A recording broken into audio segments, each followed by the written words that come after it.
Chapitre 12, Effacer les concepts. La vie dans la quatrième dimension par Herbert Fitch. Nous allons voir aujourd'hui si nous pouvons nous préparer à l'expérience de Dieu, en éliminant certains des concepts qui nous en empêchent. Nous ne savons même pas que nous avons certains de ces concepts, mais nous acceptons les concepts du monde sans le savoir, et puis, voilà que notre vie montre une sorte de discorde, alors que nous savons que nous avons été bons, que nous avons été dévoués, que nous avons été aimants et que nous nous sommes dévoués. Nous avons fait toutes les choses que nous étions censés faire, à notre connaissance, mais il y a cette monstruosité que nous n'arrivons pas à éliminer pour une raison ou une autre. Et nous voulons voir que lorsque nous n'acceptons pas la présence de Dieu, nous la rejetons en réalité. Ainsi, dès que nous cessons d'accepter, nous rejetons inconsciemment. C'est ainsi que le rejet de la présence de Dieu devient la cause fondamentale de toute forme de discorde qui apparaît dans notre vie. Ce rejet, en n'acceptant pas consciemment, doit être arrêté.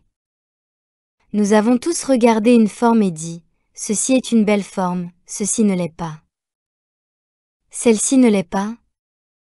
Mais nous devons maintenant aller plus loin et faire face à quelques faits très troublants, des faits que nous sommes plus susceptibles d'ignorer parce que nous ne voulons pas y faire face. Nous ne voulons pas être obligés de changer, et c'est ainsi que nous nous retrouvons à faire une chose très bizarre. Nous essayons vraiment de changer Dieu, au lieu de nous changer nous-mêmes. Nous essayons de refaire Dieu à notre image, selon nos propres concepts et croyances, selon nos propres objectifs, et nous n'y arrivons pas. Nous pourrions tout aussi bien nous rendre à l'évidence que Dieu n'aura jamais une forme humaine. Il suffit de regarder dans ce monde les personnes qui se considèrent comme vieilles. Leur corps est vieux et fatigué. Elles souffrent. Elles souffrent. Demandez-vous maintenant si Dieu se trouve dans un vieux corps fatigué. Vous verrez que Dieu n'est pas dans un tel corps, et ensuite vous pouvez regarder ce corps quand il n'était pas vieux et fatigué et vous demander si Dieu était dans ce corps. Et si c'est le cas, est-ce que Dieu est parti, ou est-ce que Dieu n'a jamais été dans ce corps en premier lieu? Vous constaterez alors que dans tout l'univers, le problème de la vieillesse est très différent de ce que nous avons reconnu. Il n'a rien à voir avec le manque et la limitation. Il n'a rien à voir avec la souffrance. Il a à voir avec le rejet de la vérité sur Dieu, et dans le rejet de la vérité sur Dieu, ce qui n'est pas sous la loi de Dieu commence à montrer qu'il n'a pas de sécurité divine, pas de protection divine, pas d'entretien divin. C'est ainsi que nous avons ce qui est probablement l'une des plus grandes maladies du monde, la vieillesse et la souffrance, l'infirmité, et toutes sortes de plans de santé pour la couvrir. Et aucun de ces corps n'a été créé par Dieu. Dieu n'est dans aucun de ces corps, et tant que vous pensez que Dieu est dans un corps, vous rejetez et insultez la vérité sur Dieu. Certes, quand il y a un corps qui a une maladie, vous devez savoir que Dieu ne peut pas être dans ce corps. 1 million de personnes meurent chaque année du cancer. Dieu est-il dans ce corps? Et vous pouvez continuer la liste. Nous devons nous rendre à l'évidence, Dieu n'est pas dans le corps malade. Dieu n'est pas dans le corps malade, dans le corps âgé ou dans le corps infirme. Dieu n'est pas non plus dans le corps du nouveau-né. Dieu ne quitte jamais le corps parce qu'il n'est jamais dans le corps. Or, Dieu n'est dans aucun corps sur cette terre, ce qui devrait vous donner un indice sur la nature du corps. Une fois que vous faites face au fait, au lieu de l'ignorer, et d'accepter, Dieu, je ne pourrais pas essayer de t'englober dans un corps mortel. Tu n'en as pas? Par conséquent, si vous vivez dans le sens d'un corps, sachant que Dieu n'est pas dans ce corps, vous devez voir que ce corps ne peut pas être sous la loi, la protection ou la subsistance de Dieu, et tant que vous maintenez la croyance que ce corps, que Dieu n'habite pas, est votre corps, alors vous pouvez voir que vous vivez en dehors du royaume de Dieu. C'est un fait difficile à admettre, Dieu n'est pas dans mon corps, et par conséquent, Dieu ne soutient pas ce corps. Dieu n'est pas dans le corps de mon ami, et Dieu ne soutient pas ce corps. J'ai un concept de corps, et Dieu n'est pas du tout dans mon concept. Revenons à notre corps de 6 ans. À l'époque, vous aviez une certaine apparence et c'était vous, selon votre perception des choses. Puis vous avez eu 20 ans, et vous avez eu un nouveau type de corps, un corps de 20 ans, puis 40, puis 60, un jour 85, 95. Quel sera alors votre corps? Quel corps est votre corps? Vous avez un nouveau corps chaque jour. Quel est le vôtre? Êtes-vous ce corps changeant? Si vous êtes ce corps changeant, vous rejetez Dieu, car Dieu ne change pas, et Dieu est tout. Très subtilement, vous voyez donc que nous avons accepté un corps changeant comme étant mon corps, tout en essayant d'accepter la vérité que Dieu est tout ce qu'il y a. L'image divine ne change pas, mais votre concept change tout le temps. Le concept d'aujourd'hui n'est pas le même que celui d'il y a 10 ans, et dans 10 ans, vous aurez un nouveau concept de vous-même, et vous direz, c'est moi. Pendant que vous faites cela, prenez votre niveau actuel, là où vous êtes, et voyez ceci, moi, par exemple, je peux vous regarder et vous voir d'une certaine façon. Un enfant de 6 ans peut vous regarder et vous voir d'une manière complètement différente. Un étranger, quelqu'un qui ne connaît pas vos coutumes, vos traditions, vous regardera et vous verra d'une manière complètement différente. Une personne plus âgée que vous regardera et vous verra d'une manière différente, et vous vous verrez d'une manière différente de celle de toutes les autres personnes. Alors, laquelle est la vôtre? Tu es toujours le même, mais le bébé te voit d'une certaine façon. L'enfant de 6 ans vous voit de cette façon. Le mari ou la femme vous voit de cette façon. L'ami vous voit de cette façon. L'employeur ou l'employé vous voit d'une autre manière. Lequel êtes-vous? Vous constaterez que personne ne vous voit du tout. Chacun voit son concept sur vous, et vous voyez votre concept sur vous-même, et même ce concept change tous les jours. Vous ne vivez donc jamais vraiment en vous-même. Vous vivez dans le concept changeant que vous avez de vous-même, et c'est pourquoi, lorsque vous regardez les autres, vous vous apercevez que vous ne pouvez pas vraiment les connaître. Regardez une personne que vous connaissez, et considérez que vous la voyez d'une certaine manière, mais que tout le monde la voit d'une autre manière. Un enfant de 6 ans verra cette personne d'une autre manière. Un jeune de 20 ans verra cette personne d'une autre manière. Avez-vous raison et ont-ils tort? Chacun d'entre vous a un concept sur cette autre personne, et vous n'êtes pas dans votre soi, vous êtes vraiment un concept formant un concept sur un concept. Ainsi, nous constatons que nous évoluons tous dans une existence superficielle, sans jamais trouver le soi, en supposant des choses, en laissant passer des faits et en les ignorant, parce qu'il est beaucoup plus facile de faire cela, que de rester immobile et de réaliser que Dieu n'est pas dans cette forme que je regarde et que, par conséquent, ce qui n'est pas une forme de Dieu ne peut pas avoir de réalité. Cette forme que je peux approcher et frapper dans l'œil, cette forme ne contient pas Dieu. Cette forme qu'une bombe peut tuer ne contient pas Dieu. Cette forme, sujette aux maux de ce monde, ne contient pas Dieu. Le fini ne peut contenir l'infini, et donc, finalement, vous êtes prêt à affronter le fait que cette forme, qui ne contient pas Dieu, ne contient pas la vie parce que Dieu est la vie, et aussi difficile qu'il soit pour une personne d'arriver au sommet de cette montagne, où les formes devant nous ne contiennent pas la vie, cela doit être fait. Tant que vous ne l'aurez pas fait, vous rejetterez Dieu parce que vous accepterez un second, un substitut, et la forme imaginée que vous voyez, et la forme imaginée qui la regarde doivent vivre une existence de rêve. Dieu n'est pas dans la forme, et Dieu est la vie. La vie n'est pas dans la forme de votre voisin. La vie n'est pas dans la forme de vous-même, et pour connaître la vie, vous devez vous rendre à un endroit différent en vous-même pour réaliser la réalité. Une femme, qui ne fait même pas partie de ce travail, m'a parlé de quelque chose et voulait que je lui explique.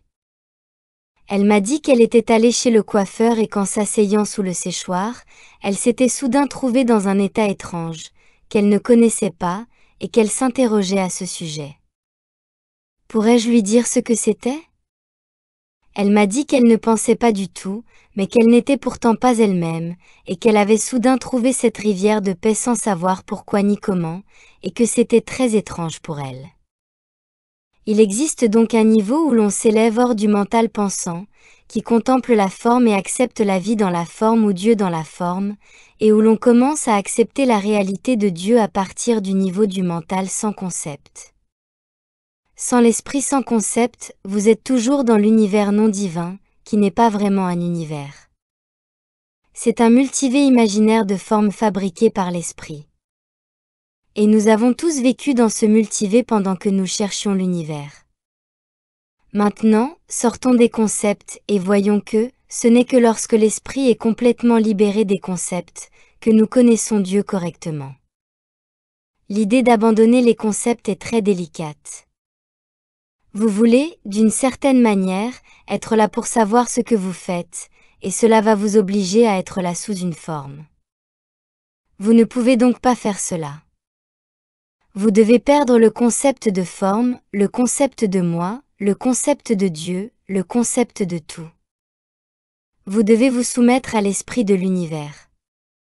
Vous devez vous désindividualiser. Vous devez perdre le concept de lieu, de corps, de temps, de monde, de pièce, une absence totale de concept. Et si vous vous tenez dans cette absence de concept, vous êtes sur le point d'accepter la totalité de Dieu. Vient alors une conscience très subtile d'une vie que vous ne pouviez pas connaître lorsque vous étiez dans l'obscurité du concept, comme dans une pièce sombre, où rien n'est visible, aucun objet n'est délimité, rien ne peut venir à votre conscience depuis cette pièce sombre. Soudain, vous allumez la lumière, et les objets sont là, tous clairement délimités. Ils étaient là tout le temps dans l'obscurité, mais invisibles. Ainsi, lorsque vous êtes dans un concept, quel qu'il soit, vous êtes dans l'obscurité, et tout autour de vous se trouve l'activité invisible de Dieu, mais votre concept est l'obscurité, qui vous empêche de voir ce qu'il y a en Dieu. Lorsque vous vous libérez du concept et que vous trouvez votre vide, la lumière illumine ce qui était obscur, et l'expression de Dieu devient une expérience qui a toujours été possible, qui vous a toujours attendu, mais que votre pensée a entravée. Cette éclipse totale du concept se termine par l'éclipse de moi. La volonté de me retirer complètement de toute pensée, et en l'absence du concept de moi, vous trouvez votre rivière de paix, au-delà de la compréhension, et il y a la prise de conscience d'une vie appelée la présence. Elle est palpable. Elle est juste là, à côté de vous, peut-être en vous, mais elle est si proche que vous devenez soudain conscient de ce qui, pour vous, était auparavant dans l'obscurité. Mais maintenant, il vit, et vous réalisez quelque chose de bien plus grand que votre ancien concept humain de vous-même. En présence de cet esprit, toutes les libertés que vous avez recherchées deviennent instantanément possibles. Tout ce que vous avez demandé, tout ce que vous avez espéré et voulu est maintenant disponible par la grâce, parce que le concept ne vous sépare plus du flux de la réalité. Cet exercice de libération du concept n'est pas possible pour celui qui ne veut pas voir la réalité en face. Il s'agit en fait d'une mort temporaire, et sans elle, il n'y a pas de renaissance possible. Il faut le faire fréquemment, 2 ou 3 fois par jour. La répétition constante de ce processus vous permet d'aller dans le monde sans croyance préalable, sans jugement préalable, sans anticipation, sans concept. Et vous faites face à toute l'activité du monde qui vous entoure avec un tableau noir parfaitement propre dans lequel tout ce qui arrive se heurte à ce qui n'est pas un concept, et il n'y a donc aucun conflit d'aucune sorte, et vous vous apercevez que vous marchez en Dieu. Vous marchez dans le royaume de Dieu parce que tout ce qui vous en a jamais éloigné, c'est l'activité de l'esprit pensant. Tout ce qui a fait de vous une victime des problèmes du monde, c'est ce canal invisible appelé esprit, que vous avez oublié de vider de ces concepts, et ces concepts sont devenus visibles dans votre vie, même si vous n'étiez pas conscient de les avoir.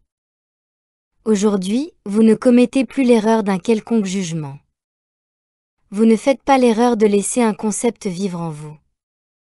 Tout hier a disparu, tout souvenir du passé. Vous vivez au bord du maintenant en Dieu. Vous ne créez plus de concepts. C'est Dieu qui pense.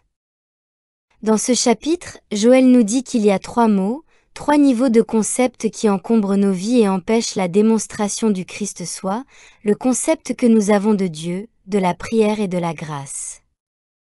Vous savez, bien sûr, que la grâce est toujours présente et que lorsque vous recherchez les choses de ce monde, vous rejetez sa grâce. Pendant que vous esquissez la façon dont vous aimeriez que les choses se passent, vous rejetez sa grâce.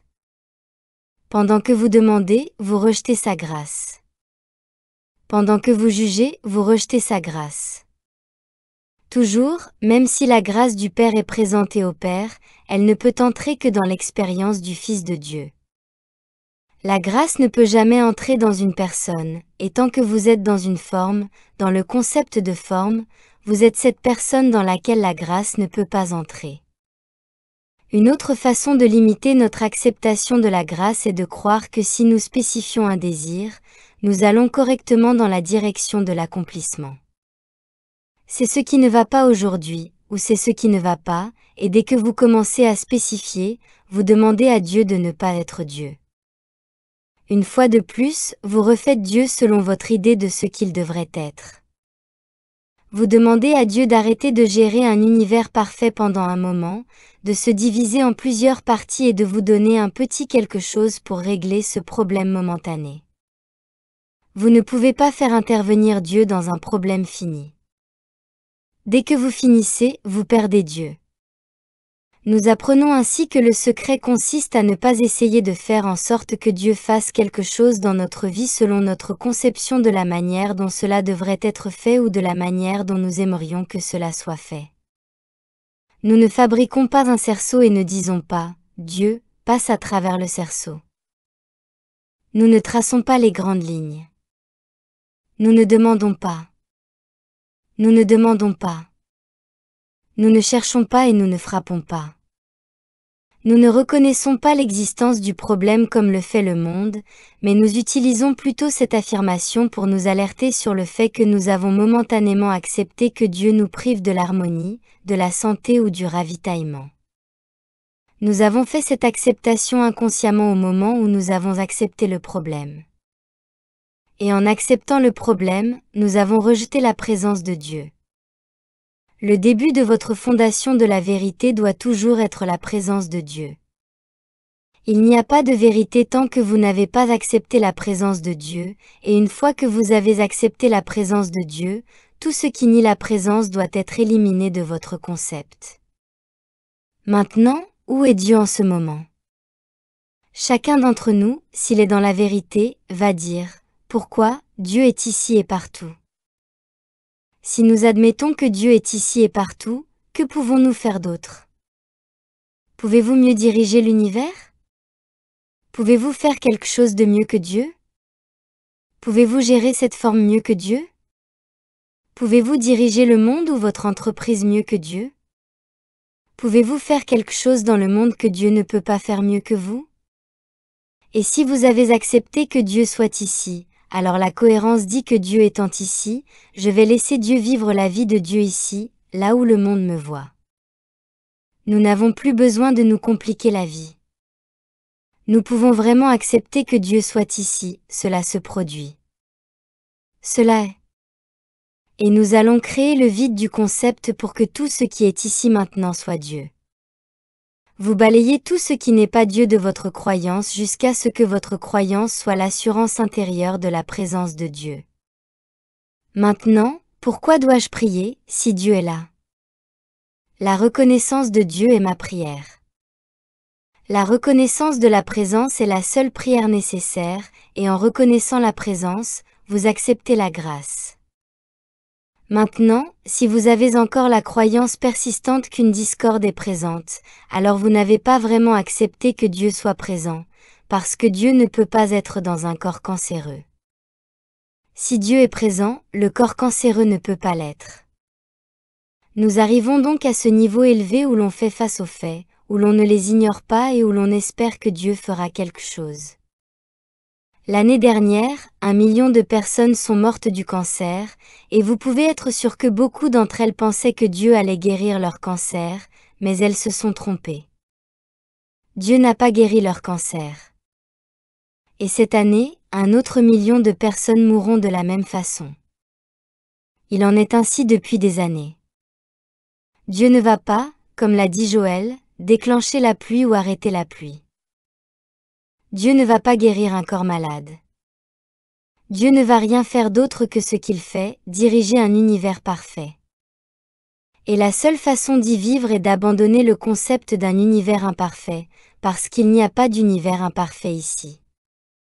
Vous êtes simplement dans l'obscurité sans interrupteur, et vous ne pouvez pas voir ce qui est ici, mais lorsque vous acceptez la présence de Dieu, voici, je suis au milieu de vous, je fais toutes choses nouvelles. Je suis la vie, je suis l'illumination, et je me révèle à vous à ce moment-là. C'est ainsi que nous changeons notre concept de prière en acceptant la présence, ce qui signifie le rejet de la forme physique. La première objection qui vient à l'esprit est la suivante: qu'est-ce que je vais faire? C'est l'une des raisons pour lesquelles les Esséniens ont joué un rôle si important dans l'histoire. Avant d'entrer dans le conseil intérieur des Esséniens, il fallait remplir une condition très étrange, quelque chose de si étrange que même aujourd'hui, sachant que Dieu n'a pas de forme, nous nous demandons comment nous pouvons le faire. Il faut laisser son corps à un ami et partir pendant 3 jours sans lui. Je ne veux pas dire s'asseoir dans un coin et méditer. Vous avez laissé votre corps physique à un ami pendant 3 jours, et vos amis s'en sont occupés. Une fois cette initiation de 3 jours réussie, on entrait dans le haut conseil des Esséniens. Quand Jésus a dit « Détruisez ce temple, et dans 3 jours je le relèverai », c'était un jeu d'enfant pour lui. Il le faisait depuis des années, tout comme les autres Esséniens. Lorsque Marie a emmené l'enfant en Égypte, dans les premiers temps, des Esséniens invisibles sont apparus pour l'aider tout au long du chemin. Tout au long de l'expression des premiers balbutiements d'une église, après la crucifixion, lorsque Jésus est parti, les Esséniens ont aidé les premiers martyrs. Vous pouvez lire tous les livres sur les Esséniens, vous n'y trouverez jamais la vérité, parce que la vérité à leur sujet est la nature invisible de leur être. Vous constaterez que tous les auteurs de livres ne pouvaient voir que les faits physiques. Ils n'ont pu que rapporter qu'il s'agissait d'un peuple étrange. Ils étaient célibataires. Ils adoptaient des enfants. Ils mangeaient ces choses, s'habillaient de cette façon et étaient généralement très silencieux. Mais les initiations intérieures avaient créé une communauté où l'Esprit de Dieu était le seul être, la seule présence, la seule vie qui était honorée. Ils s'étaient élevés dans une large mesure au-dessus du concept mental. Ils ont donc pu exprimer le fond même de l'énergie spirituelle qui a été à l'origine de la Sainte Famille, de l'Immaculée Conception, de l'activité de Jésus. Tout cela est né au sein de ce groupe, et le cœur même de leur travail était absent du corps et présent auprès du Seigneur. Dans son origine fondamentale, le christianisme est né chez les Esséniens. Lorsque vous lisez la Bible aujourd'hui et que vous vous demandez pourquoi le nom d'Esséniens n'y figure pas une seule fois, vous vous rendez compte des efforts considérables qui ont été déployés pour empêcher ce nom de figurer dans la Bible par des politiciens d'État, qui ont littéralement volé une religion. Ils ont pris l'essénisme, ont pris son principal maître connu, Jésus-Christ, l'ont appelé christianisme et ont ensuite procédé à l'édulcoration de l'enseignement même du christianisme, qui était issu de l'essénisme et qui est toujours le Nouveau Testament complet, car il n'y avait pas une chose dans l'essénisme que Jésus aimait et qu'il n'a pas prise et utilisée et enseignée et pratiquée et démontrée. Lorsque vous lisez le Nouveau Testament, vous regardez en réalité la religion essénienne, que l'État a complètement absorbée et appelée christianisme, sans en comprendre la nature. Le monde a donc pratiqué la religion essénienne sans en comprendre le cœur, qui est absent du corps et présent auprès du Seigneur.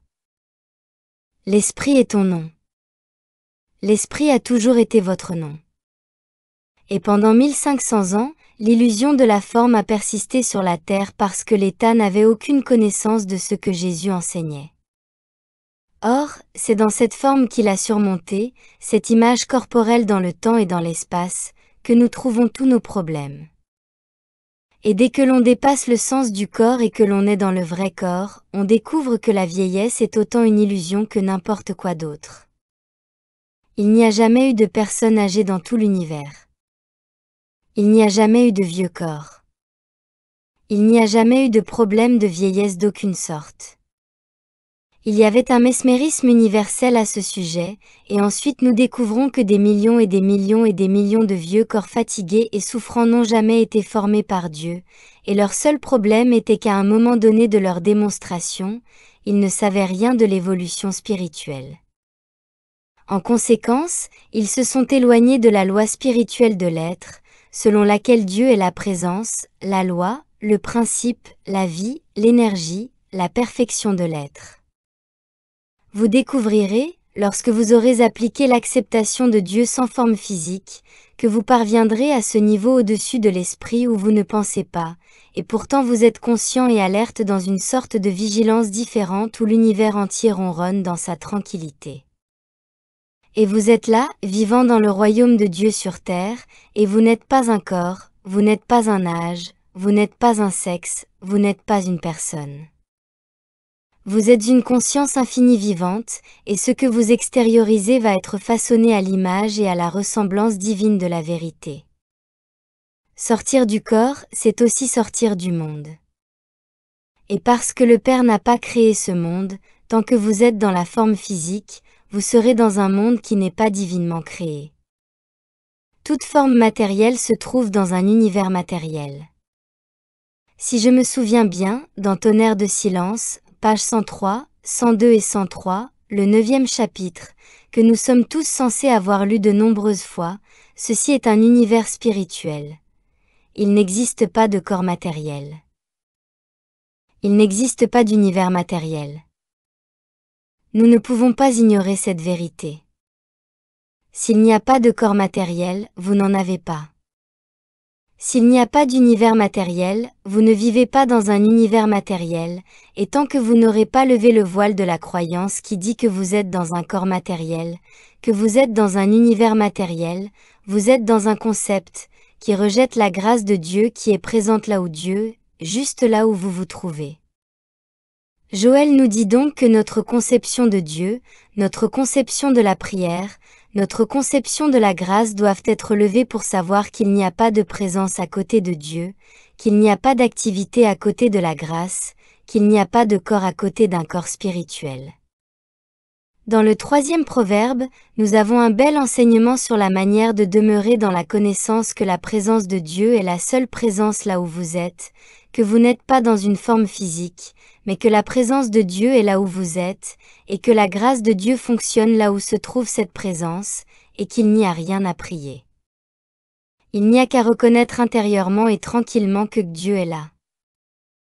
Ainsi, dans ce proverbe, il nous est dit, au 5e et 6e verset, « Confie-toi dans le Seigneur de tout ton cœur, et ne t'appuie pas sur ta propre intelligence. » N'est-ce pas ce que Joël nous dit à propos de l'absence de concept ?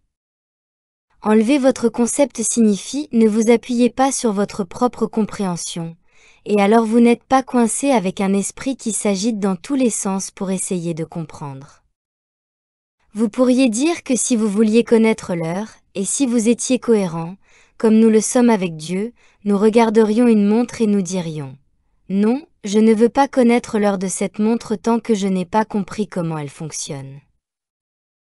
Je dois d'abord la démonter et regarder dans chaque petite fissure, puis une fois que je l'ai comprise, je veux connaître l'heure. » Si vous faites cela à chaque fois que vous voulez connaître l'heure, vous ne la connaîtrez jamais.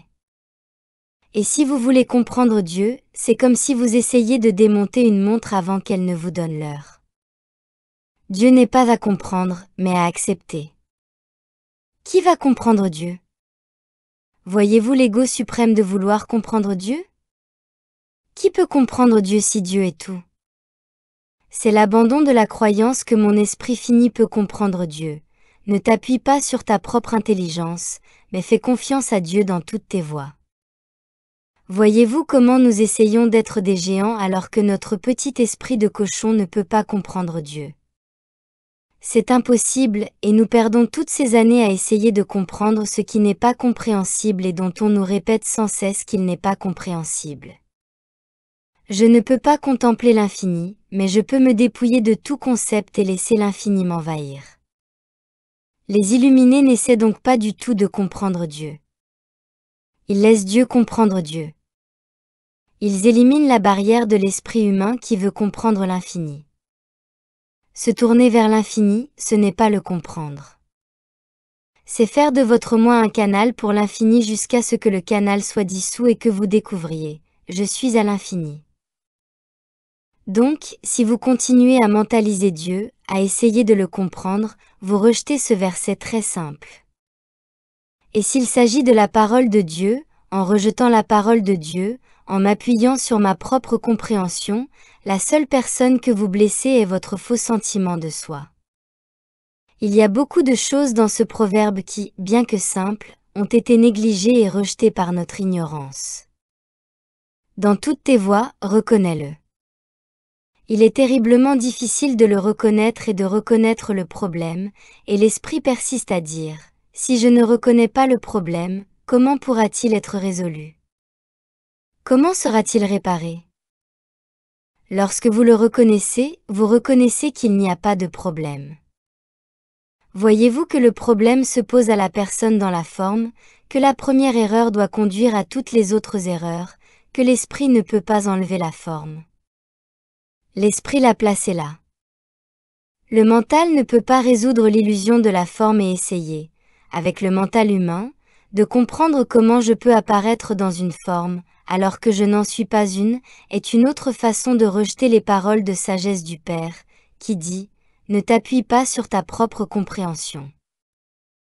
Faites confiance, reconnaissez, restez, reposez-vous, et jusqu'à ce que vous soyez prêt à faire confiance, à reconnaître, à ne pas vous appuyer sur votre propre intelligence, mais à rester dans la réalisation que Dieu est ici. Reconnaissez-le dans toutes vos voies, il ne dirigera pas et ne peut pas diriger votre chemin parce que l'esprit ne peut fonctionner qu'en lui-même, pas dans une personne, pas dans une forme humaine. Et il est bon de découvrir que, tant que votre esprit est tourné vers les choses du monde, vous rejetez Dieu. Vous ne pouvez tout simplement pas continuer à rejeter Dieu en pensant que vous allez le trouver, car ce n'est pas le cas. Dieu n'a rien créé, et chaque chose que vous recherchez est une image dans l'esprit. Vous ne pouvez pas chercher des choses et attendre de Dieu qu'il vous aide à les trouver, car vous finissez par le réduire. Vous faites descendre Dieu pour vous aider dans une entreprise matérielle, et il n'y a pas de choses matérielles. Nous allons tous sortir de cet univers matériel, de ce corps matériel, et nous allons découvrir que, comme le père et la mère de Marie, ils ne vivaient pas dans une petite cabane. Ils avaient une assez grande propriété, et pourtant ils vivaient parmi les Esséniens. Ils vivaient en sachant que l'on ne vit pas dans un corps. Il ne manquait pas des choses que nous appelons importantes dans ce monde. Marie ne manquait pas des choses de ce monde, mais elle ne recherchait pas les choses de ce monde. Elle vivait en Dieu, et la récompense était considérable. De tout cela, de cette communauté qui connaissait l'univers infini et invisible, est née une grande impulsion qui enseignait désormais que si vous apprenez à vivre en dehors de la forme, du concept, de la croyance que Dieu est dans les formes physiques, alors l'Esprit de Dieu dirigera vos chemins et vous porterez des fruits en abondance. Et la démonstration complète de Jésus-Christ est que ce fruit apparaît dans votre vie lorsque vous ne vivez pas dans une forme, lorsque vous êtes prêt à vous tenir debout et à faire face aux formes du monde, y compris la vôtre, et à ne pas les juger à partir du concept temporaire dans lequel vous vous trouvez, de sorte que vous n'êtes pas dans le concept changeant d'un monde, mais vous êtes sur le sol solide de l'esprit immuable. Immobile alors que les formes changent autour de vous, ne cherchant pas les formes qui sont de l'argent rapide, mais se reposant dans la connaissance qu'ici, Dieu est vivant, et il n'y a rien d'autre à faire que de savoir que, quoi que je fasse maintenant et où que je sois, ici Dieu vit. Reconnais-le dans toutes tes voies, et il en dirigera les sentiers. Et si vous pensez pouvoir faire une exception, il vous rattrape très vite. Ne sois pas sage à tes propres yeux. Proverbs 3 verset 7. Et puis une phrase qui, je pense, est très importante pour nous tous, honore l'Éternel par tes biens. C'est le 8e, 9e verset, et une personne pourrait le prendre et entrer dans la réalité. Honore le Seigneur avec ta substance. Pas avec ton esprit, pas avec tes concepts, mais avec ta substance.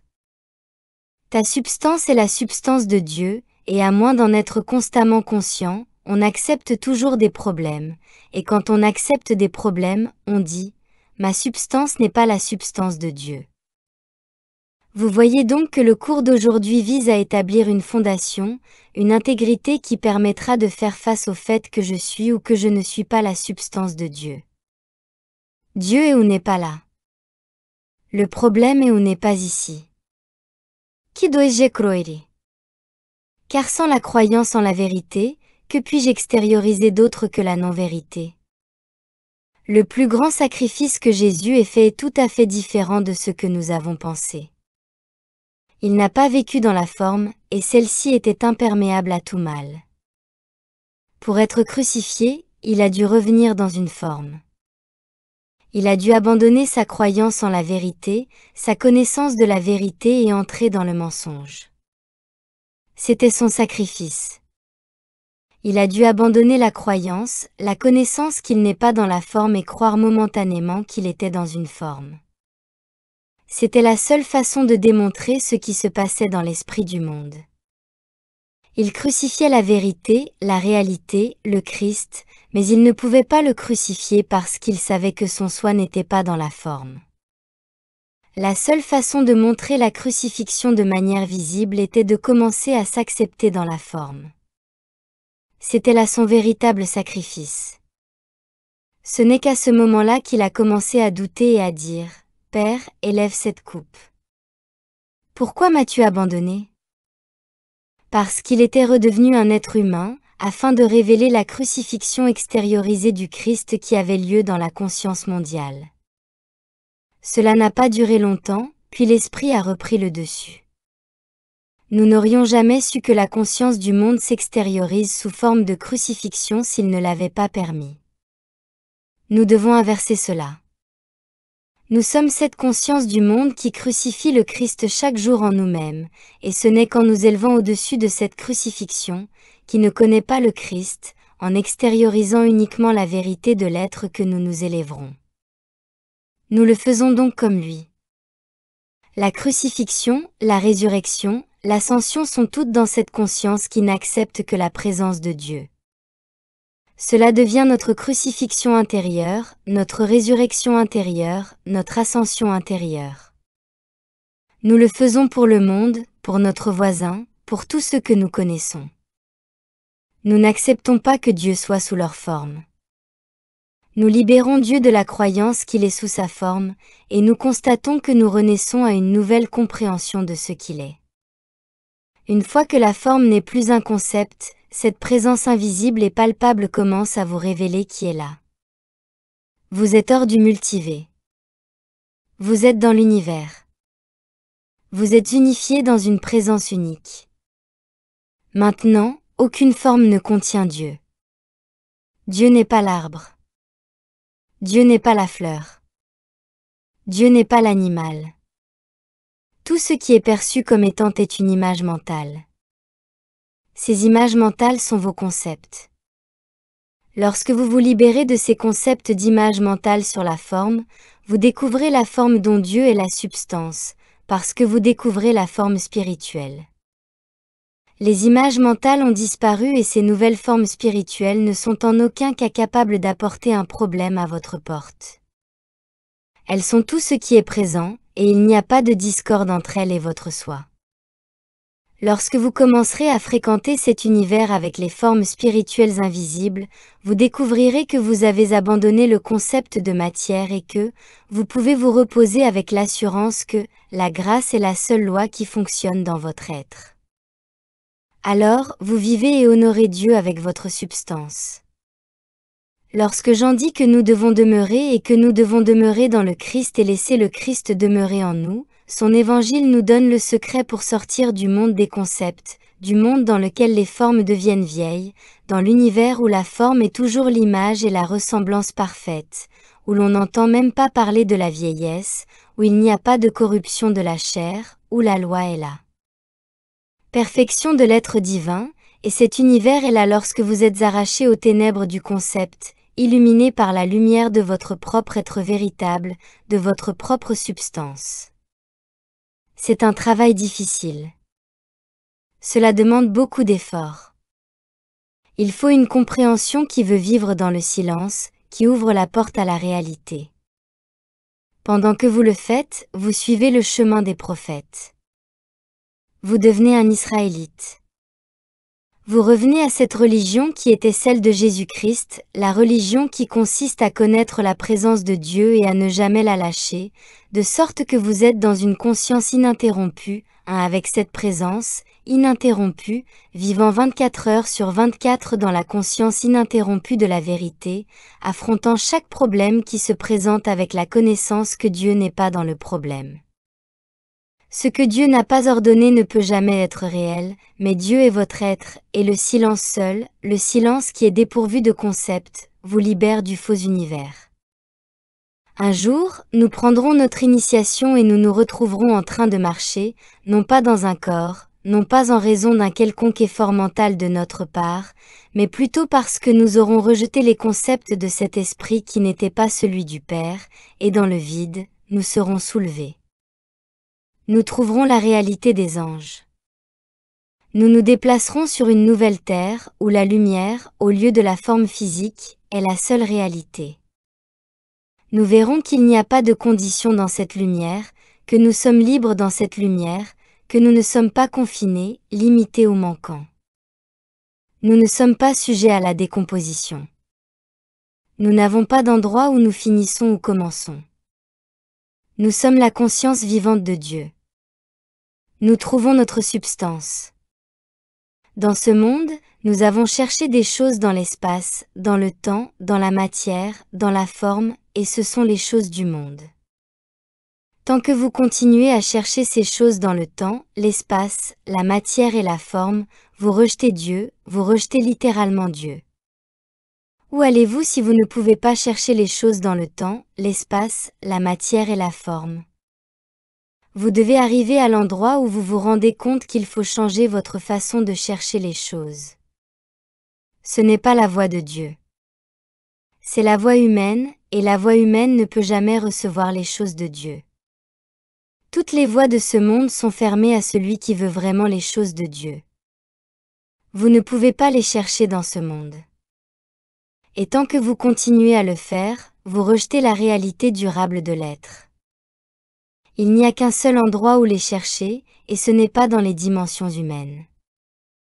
Le 3e chapitre sera publié la semaine prochaine dans Contemplative Life, et si vous voulez lire la suite, nous publierons le 4e chapitre la semaine suivante, qui s'intitule La semaine avant Pâques. Il se trouve que cela coïncide très bien. Le 3e chapitre est la semaine prochaine, mais nous allons devoir faire un travail de fond la semaine prochaine sur le mariage de Marie et de Joseph. Quoi qu'il arrive aujourd'hui, il y a une chose dont vous pouvez être sûr, c'est que Dieu sera là. Lorsque vous êtes conscient de cela avec assurance, vous ne vous souciez pas de ce qui se passe aujourd'hui. C'est seulement lorsque vous n'avez pas l'assurance que Dieu est là et sera là que vous vous inquiétez, et la plupart d'entre nous n'ont pas pris le temps de demeurer dans cette vérité assez longtemps pour la connaître, en dépit de ce qui peut apparaître. Aujourd'hui, seule l'activité de Dieu peut se produire parce que Dieu est tout et je peux donc regarder ce qui n'est pas l'activité de Dieu, en réalisant qu'il s'agit d'un concept changeant vu par un concept changeant, et je sors de l'image d'un concept changeant. Vous pouvez penser que vous exprimez les qualités de Dieu d'une manière ou d'une autre. Vous pouvez penser que ce sont les qualités que vous envoyez. J'ai découvert qu'il était nécessaire de voir l'image de la forme d'une manière différente. Je dois voir que toutes les qualités invisibles de Dieu forment l'apparence que j'ai. Le concept que j'ai de moi-même est basé sur ma perception incorrecte de toutes les qualités de Dieu qui sont présentes. On pourrait dire que l'univers tout entier fait briller ses qualités à travers lui-même, et qu'à partir de cela, je forme ce sentiment à mon sujet, et que cela apparaît comme moi. Mais les qualités infinies et parfaites sont toutes là, même si vous n'avez pas la capacité d'en être conscient. C'est ainsi que vous formez un concept de ces qualités, qui apparaît maintenant dans la forme en tant que vous. Ce concept sur les qualités divines ne change pas les qualités divines. Elles sont là, et elles sont parfaites. C'est votre concept qui doit changer, et le concept le plus élevé que vous puissiez avoir est l'absence de concept, parce que lorsqu'il n'y a plus de concept, les qualités divines s'expriment là où vous êtes sans l'interférence de votre concept, et alors l'image change pour se conformer aux qualités divines qu'elle exprime d'elle-même. Ainsi, lorsque vous êtes prêt à accepter que seules les qualités divines vous entourent, que Dieu et ses qualités divines, vous soutenez alors votre conscience, en vous reposant dans cette présence avec la connaissance, que tout ce que je semble être ici maintenant, n'est qu'un concept mental limité que j'ai entretenu, et que la réalité de moi est la totalité de Dieu, qui est invisiblement présent. Tout ce que le Père a est à moi ici, maintenant, et je laisserai cette grâce agir. Cessez d'essayer de vivre la vie de Dieu. Laissez Dieu vivre la vie de Dieu et sortez de l'image que vous avez créée de vous-même, en acceptant la présence de Dieu comme la véritable identité de l'être, en acceptant que chaque qualité de Dieu est la véritable qualité présente, puis voyez comment ces qualités, en l'absence de concept, deviennent l'expression de l'être rendu visible, et vous avez le secret, le miracle de l'expérience de Dieu qui se poursuit. En tanca dispensatium permanenta. Rien n'a été retenu. Nous avons accusé Dieu de me priver de ma santé, de mon approvisionnement. Ce n'est pas vrai. Vous n'avez pas de santé. Vous n'avez pas de réserve. Dieu a tout, et Dieu exprime tout comme la totalité de votre être. Et la seule façon d'avoir cette santé est de supprimer votre concept de santé humaine qui est à la fois bon et mauvais, ou votre concept d'approvisionnement qui est à la fois bon et mauvais, et de réaliser que Dieu est ici et que Dieu est mon approvisionnement, Dieu est ici et Dieu est ma santé, Dieu est ici et Dieu est ma totalité. Niez-le et perdez-le. Acceptez-le et regardez-le s'exprimer. Ainsi, de plus en plus, vous êtes prêt à abandonner tout concept de manque ou de limitation, de santé ou d'approvisionnement, de relation, de conditions, en réalisant que ce ne sont pas les choses qui sont vraiment ici. Ce ne sont que mes concepts sur ce qui est ici. Ce qui est ici ne change pas. Dieu ne change pas, et Dieu est ici. Et rien ne peut changer l'expression de Dieu ici. Je peux simplement entretenir un concept erroné à ce sujet. Il n'y a donc aucune raison pour que, lorsque vous avez abandonné votre concept de soi, qui est le seul concept restant qui contient tous les autres concepts, lorsque vous abandonnez votre concept de soi, il n'en reste qu'un sur le terrain, et c'est Dieu. Et là où vous êtes, vous découvrez la grâce vivante, et vous n'avez pas eu à vous occuper d'un quelconque problème. Il vous a fallu surmonter la croyance, le concept que vous entreteniez sur l'absence de qualité de Dieu, qui n'ont jamais été absentes. Voyez-vous pourquoi vous vous auto-entretenez, vous vous auto-entretenez totalement. Cette forme n'est que votre concept, et juste derrière elle se trouvent toutes les qualités parfaites du Père infini qui s'expriment. Retirez le concept dans le calme et regardez la recette divine se manifester comme un flux continu de perfection. Il n'y a personne qui ait voyagé jusqu'ici qui ne puisse trouver un moyen de faire cela. Et puis, vous voyez, nous devenons des Esséniens. Nous sommes capables de marcher avec Dieu. On les appelait des médecins et des guérisseurs, et ils ne l'étaient pas. Il s'agissait d'individus qui avaient abandonné le concept humain afin que Dieu puisse révéler Dieu là où il se trouvait. Quelle qualité peut manquer à Dieu? Il n'y en a pas. Aucune qualité ne peut manquer à Dieu. Faut-il prier pour l'obtenir si elle est là? Cette prière n'est-elle pas un déni de sa présence? Si vous demandez à Dieu de vous l'apporter, vous dites qu'elle n'est pas là. Vous ne faites donc que souffrir de votre propre ignorance du fait que les qualités de Dieu sont là où vous êtes, sans qu'il soit nécessaire de prier pour elles ou de les obtenir. Votre réserve, vous ne la priez pas. Vous ne la demandez pas. Vous acceptez qu'elle soit là. Et elle ne viendra pas par l'intermédiaire d'une personne. Vous pouvez tout aussi bien ne pas vous attendre à ce qu'elle vienne par l'intermédiaire d'une personne. Votre santé, elle est là. Elle ne peut pas venir par l'intermédiaire d'une personne. Tout ce que vous avez désiré et qui est de Dieu est là, mais cela ne peut pas venir à travers la personne, car la personne crée des concepts, et les concepts ne peuvent jamais être l'expression de Dieu. Marie a appris à ne pas être une personne. Jésus a appris à ne pas être une personne. Jean a appris à ne pas être une personne, et là où ils étaient, l'expression de Dieu s'est manifestée comme la plénitude de leur être. Tant que vous vivez dans un esprit humain, vous êtes une personne. Tant que vous vivrez dans un esprit humain, vous vivrez dans un corps humain et dans un monde humain. Lorsque vous aurez cessé de croire qu'il existe un autre esprit que celui de Dieu, vous abandonnerez l'esprit humain en renonçant à ces concepts. Ainsi, le chapitre de Joël sur l'abandon des concepts, l'effacement des concepts est le moyen d'abandonner le faux sens de l'esprit humain. Dieu ne va pas multiplier vos feuilles d'impôt pour vous et vous dire combien vous devez payer ou ne pas payer.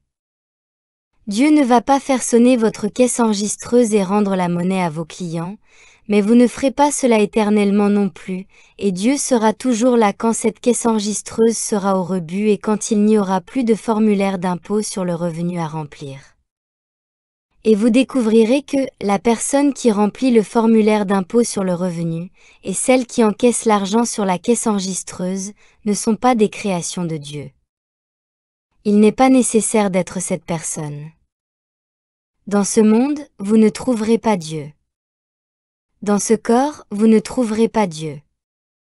Avec cet esprit, vous ne trouverez pas Dieu, et pourtant c'est votre destin de trouver Dieu là où vous êtes. C'est pour cette expérience incroyablement miraculeuse de Dieu que nous sommes ici. L'expérience de la présence infinie, qui vous permet de contempler la grâce infinie, ne pourra jamais venir à vous tant que vous ne serez pas disposé à accepter Dieu dans les termes de Dieu et à ne pas refaire Dieu à votre propre image mentale. Dieu ne vous prive pas de votre santé, de votre approvisionnement ou de tout ce qui est nécessaire à votre existence. Il est présent.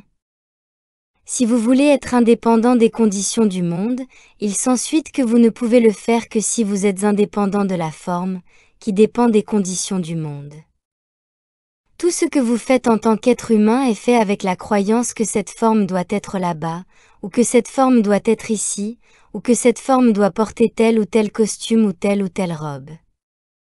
Cette forme doit avoir tel ou tel repas. C'est ainsi que nous devenons victimes des appétits de la forme. Ainsi, la forme devient ivre, la forme devient mince, la forme devient corpulente, la forme devient dépendante de ceci, de cela ou d'autre chose. Chaque forme de dépendance est notre façon de nier que nous sommes l'esprit invisible. Nous laissons la forme et l'esprit qui dirige cette forme nous dire que nous sommes séparés de Dieu. En d'autres termes, nous ne regardons pas la réalité en face. Nous voulons notre gâteau et nous voulons le manger. Nous voulons Dieu, mais nous voulons être des êtres mortels heureux, ce qui n'est pas possible. Si vous voulez Dieu, vous devez renoncer au moi mortel, puis laisser l'expérience divine s'exprimer comme elle l'entend. Vous marcherez alors dans le royaume invisible, tandis que le monde vous verra en chair et en os. Il serait plutôt téméraire d'arriver à un endroit où nous parlons de l'ascension du Christ, de la voie infinie, des grandes réalisations accomplies sur la terre par ceux qui sont libérés de la forme, puis de reculer et de dire « Je n'y vais pas ». Le changement n'est pas en Dieu. Le changement doit être en nous, et lorsque nous brisons la loi de l'esprit, qui nous handicape, qui nous rend vieux, qui nous rend faibles, qui nous fatigue, et que nous voyons qu'il n'y a pas d'esprit et pas de loi du tout, nous brisons la conscience mondiale de la vieillesse, des corps qui n'ont pas été créés par Dieu, qui vieillissent et qui meurent. Au lieu de cela, nous voyons qu'il existait un endroit où, grâce à l'évolution spirituelle, chaque personne avait la possibilité de s'élever vers la forme qui ne vieillit et ne meurt jamais, et nous, qui avons appris des erreurs des autres, sommes prêts à le faire. Il n'y avait pas de vieux parmi les Esséniens. Ils n'étaient vieux que par l'âge, comme les humains parlent, mais pas par le corps, et les personnes âgées qu'ils guérissaient n'étaient pas dans leur propre rang, mais pour ceux qui, en dehors de leur rang, avaient besoin d'aide. Ils étaient littéralement la lumière vivante du Père. Après les avoir supprimés de la Bible par un changement ici et là, l'État, qui a essayé de contrôler la religion, a ensuite procédé à la vente de sa marque édulcorée.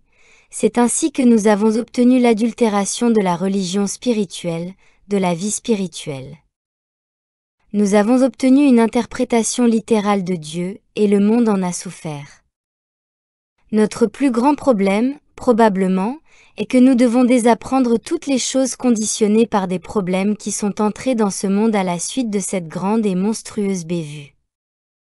Nous sommes devenus des conditionnés à problèmes. Nous nous réveillons en pensant, quel problème va-t-il y avoir aujourd'hui? Au lieu de savoir que tout problème est une illusion. Nous jetons les pages de l'histoire, et au bout de notre conscience, nous avons accepté le Christ. Nous laissons le Christ grandir jusqu'à ce que je sois identifié comme cette substance qui est l'essence de Dieu. L'essence de Dieu est l'essénien. C'est de là qu'est née la conscience du Christ, que nous apprenons à connaître. Lorsque vous avez atteint le niveau où vous n'avez plus rien à défendre, vous avez accepté que seul l'Esprit de Dieu soit présent. Et alors, de manière subtile et miraculeuse, l'image extérieure est changée. Ce qui avait été volé réapparaît. Ce qui vous manquait ne manque plus. Ce dont vous aviez besoin est soit comblé, soit le besoin disparaît. À partir du moment où vous avez accepté que tout ce qui est ici est Dieu, en dépit de toute apparence, seul Dieu s'exprimera dans votre expérience. Il nous est rappelé ici, mon fils, ne méprise pas le châtiment de l'Éternel, et ne te lasse pas de ses corrections. Il faut du temps pour développer ce jeûne, et il doit y avoir le châtiment. Joël disait qu'il avait perdu 2 fortunes. Elle s'est reconstituée. Il a perdu la santé à plusieurs reprises. Il a perdu la santé un certain nombre de fois et elle est revenue. L'initiation consiste toujours à se tenir dans sa propre essence et à la laisser faire tout le travail. Alors que vous vous abstenez résolument de tout concept sur le bien ou le mal, sachant que la plénitude de Dieu est présente et fait son travail, c'est votre responsabilité. C'est à partir de là que le châtiment prend effet. Les muscles spirituels se développent. Vous découvrez que le pouvoir de la grâce est fiable. Le Seigneur corrige ceux qu'il aime, comme un père corrige le fils qu'il aime.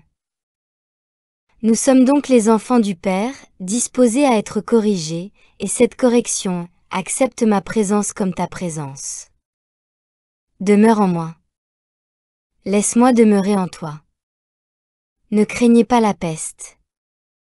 Ne craignez aucune apparence ou condition, car dans cette crainte, vous refusez tout ce que vous voulez. Parmi ces millions de cas de cancer qui surviennent chaque année, celui qui sait que moi, l'esprit, je suis la seule réalité ici, découvre que la chair mortelle n'est pas soumise au monde dans la présence de la réalisation de Dieu. Nous voyons vraiment des choses intéressantes et fascinantes dans cette direction, où les cas terminaux ne sont rien d'autre que le jugement de l'esprit humain niant l'intégralité de Dieu, et qui perpétue des conditions qui n'existent pas. Lorsque vous verrez l'un ou l'autre, vous comprendrez que c'est la vérité de toute apparence, de tout concept.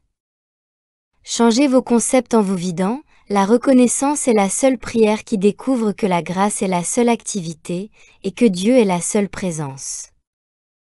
Peu importe ce qui se passe aujourd'hui dans le monde visible, seul Dieu est ici, et seul Dieu sera ici, et lorsque je me tiendrai en cela, seul Dieu pour moi se manifestera.